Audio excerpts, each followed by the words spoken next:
Ngayon ka dito magpakita ng tarasa, ng iyong tarasa, ng iyong tarasa.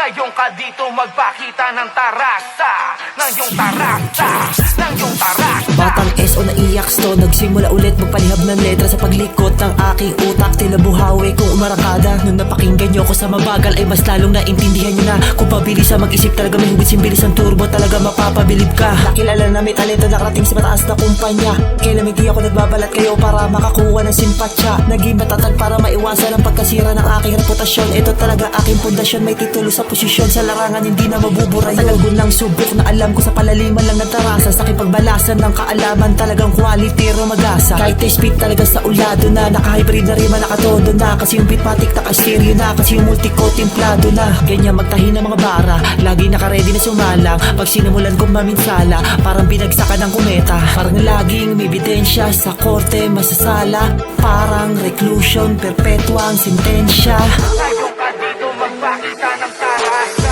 Pangalan ko hindi kilala pero laging inaabangan, talagang tinitingala. Pagdating sa rap contest ay talagang subok na. Sa pagbalik na Makatang tinuguri ang nagkaroon ng alamat sa aming kasaysayan. Di magpapadaig kahit ang palasa, mananatili sa mikropono makipagtagisan. Dating sa duelo nakarapa parang si Terminator makipagbakbakan. Ibang klase kong umataking malala parang kudita na naggerahan. Pag lumikot yung ego ko walang takas, diretso matatamaan. Nakarekta sintido di na hinto kada taon laging pinaghahandaan. Ngayon ka dito magpakita ng tarasa, ng iyong tarasa.